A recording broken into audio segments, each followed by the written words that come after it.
First, if you could please just introduce yourself. Hey, I'm Scott Monty, head of social media for Ford Motor Company. And just wanted to ask you a few questions here that I have from the Mindspace PR and advertising agency team. Okay.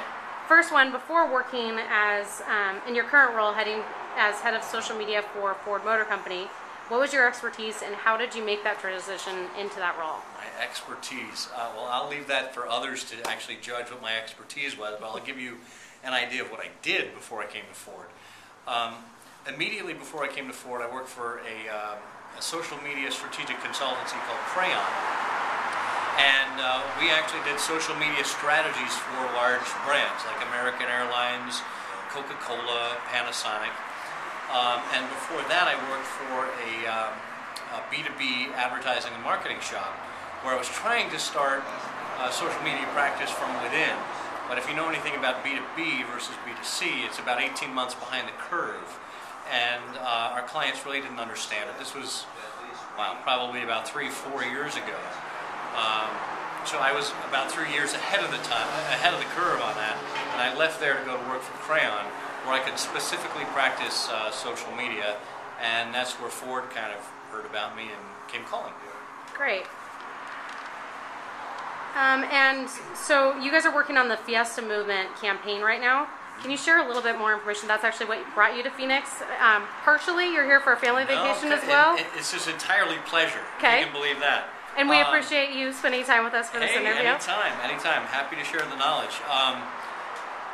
The Fiesta Movement, first time out, happened last April to November or so. We gave 100 European spec Fiestas to 100 different people for 6 months and let them do whatever they wanted and to start spreading the word about this new car that's coming to the U.S. in just a couple of months.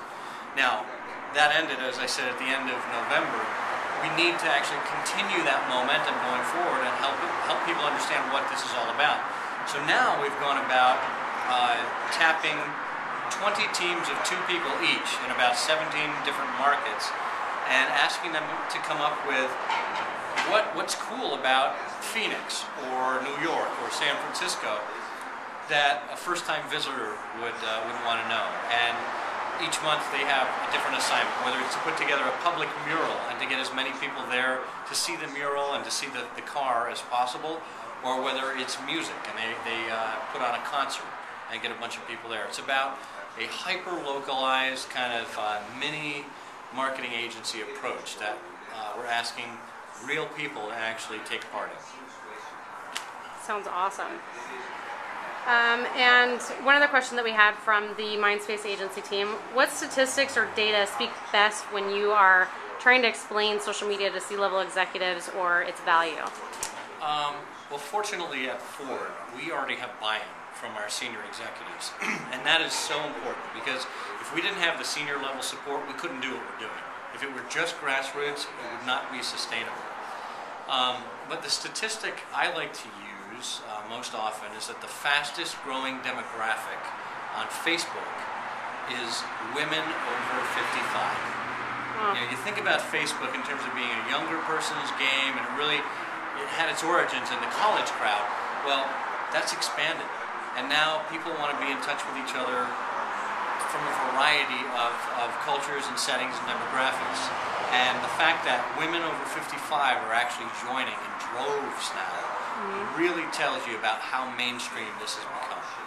What do you think about companies then going into Facebook and other social media outlets where they typically might be there for pleasure or talking with friends and things? How do you think they react to that, or how have you seen them react to that? Well, I think companies need to be very careful about how they encroach upon people's social space. Simply putting a banner ad on Facebook is not going to get you business. That's not why people are there. They're there to interact with each other. So as a company, what do you need to do? Certainly, if you're considering Facebook, a Facebook fan page is one place to do it. But I think you also need to think about how you humanize your brand, how you actually take the people from your company and connect them with people that are your customers. You know, ultimately, business is about people related to people. And in mass marketing, we've gotten so far apart from that handshake and that trusted eye-to-eye glance that was the basis of business for so many years. Now, this is a digital way of kind of connecting people and providing a virtual handshake, but it's, again, a way to bring that down to the human level and to have people relate to another person, not to a cheeseburger or to a car.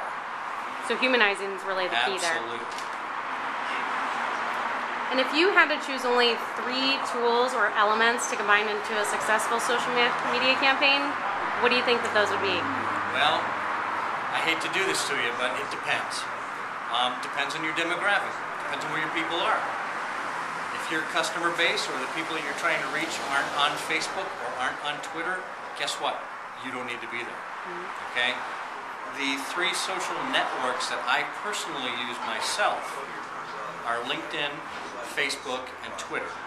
And the way I differentiate the use of all of those, again, personally, is that LinkedIn is the business meeting, Facebook is the hallway conversation, and Twitter is the cocktail party. That pretty much differentiates the way I separate those 3 networks and the way I think of how I interact with people on each one of them.